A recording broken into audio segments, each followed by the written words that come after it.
from NBC Sports Philadelphia, Mr. Barrett Brooks to the Comcast Business Hotline. What's up, Barrett? Hey, I'm here in the Ricky Room ready to talk some football. Eagles. I mean, at this point, you can't get enough of our world champion. Is it unbelievable that this lasts this long? I'm loving it, man. And it should last until this time next year. Yeah, and it's go.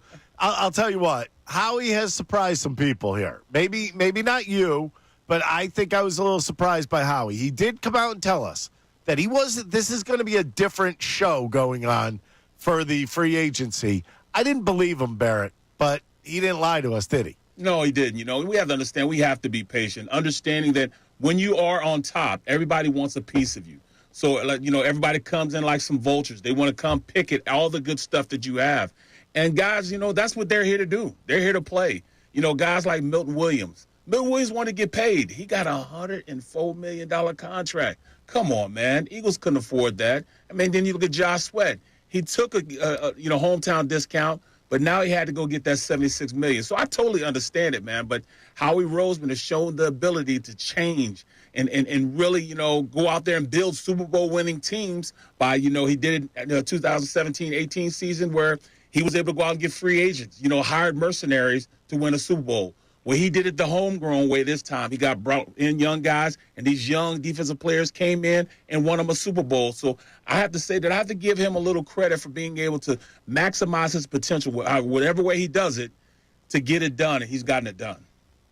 Hi, Barrett. Savannah here. Hey. Okay, so I have a ton of questions that I want to ask you, but I will start with this. How concerned are you right now with the lack of depth and some of the holes left on the defense now? Well, I mean, at this point, they're going to have to go through the draft. When you pay the quarterback, it puts you in a position where you have to be able to find resources somewhere else. And the resources this team has been able to use on the defensive side of the ball are these, young contracts, these young players coming in and stepping up. I mean, and it's pretty simple. Howie Roseman went and found the best team in college football, the Georgias, the Alabamas, and picked from them. Well, he's going to have to do the same thing this year. He's going to have to go to the Ohio States and the Georgias to get, great players. These guys have to step up and play, and that's exactly what's happening. We paid our quarterback, but nobody on our defense at this point is really in a position where they're getting paid right now. You got to have to pay Reed Blankenship. You're going to have to go pay Carter. But until you do that, he can still finesse the system good enough that he can bring in some quality players to win another Super Bowl if he goes out and drafts the right talent. So he's done a phenomenal job of doing that, and I'm very confident that they will get backups, to come in and play. Right now, Keely Ringo's the guy that's going to be opposite of Quinyon Mitchell. He's going to have to step up and be that guy. So who's going to be backing him up? We'll see. We'll definitely see.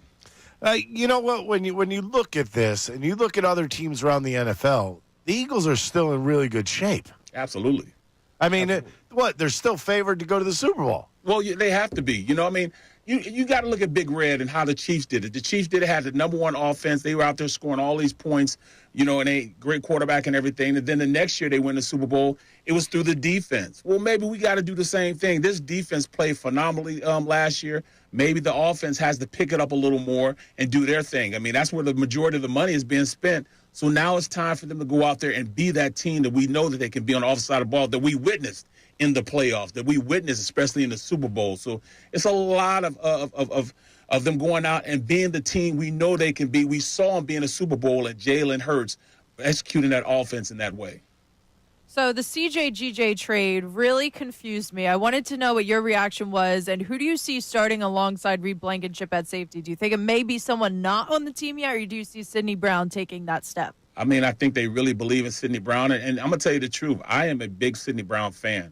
I mean, He can run. He's physical. He can play this game.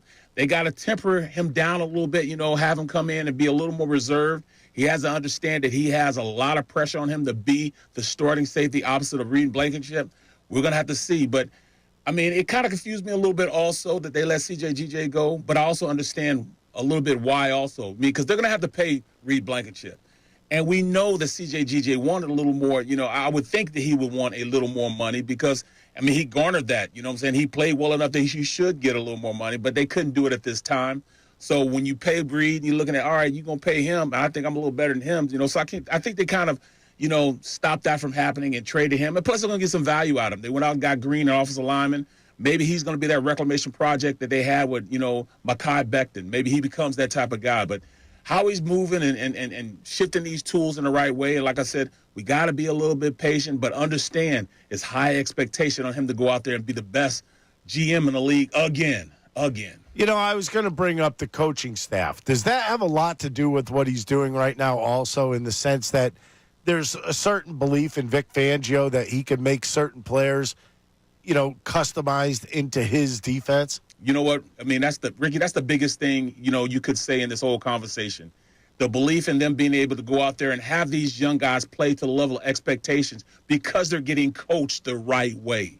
And that's the biggest thing. When you have guys that come in and it's a teacher, and that's exactly what Vic Fangio was. He's a teacher. He's teaching these guys where to be, how to get there, and how to be players in his system, which is allowing them to be very, very good. So, yes, that is a huge, huge something that we're not talking about. Vic Fangio's ability to go out there and get these young guys playing at a high level in his system and really complimenting them on what he's calling and really, boosting what they are as players. That's huge. I mean, huge. All right, so what do you think about the Eagles' edge rush room right now with the addition of Joshua Uche today, and then the question mark that is obviously Bryce Huff? Bryce Huff just going to have to come. I mean, to start the conversation off with him, he's got a full offseason to learn how to play.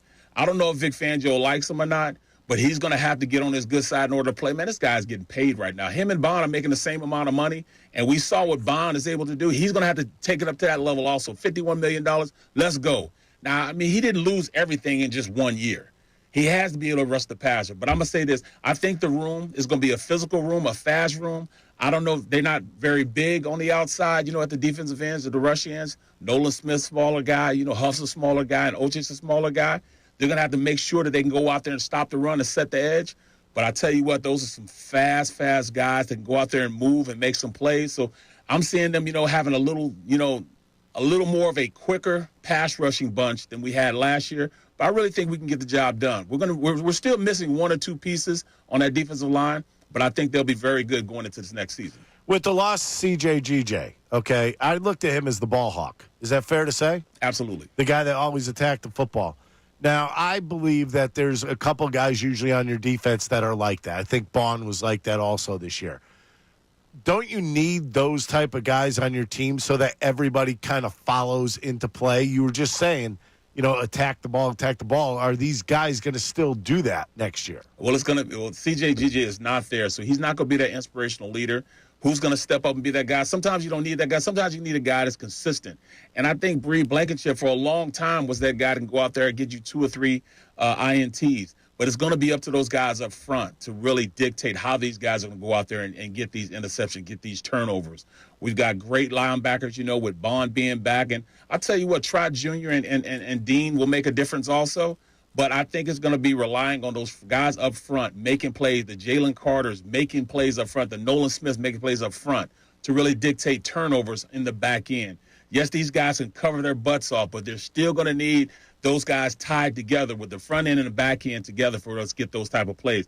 CJGJ was an instinctual player. He wasn't necessarily what you would call a real safety because, he was kind of a slot / almost a hybrid type of player.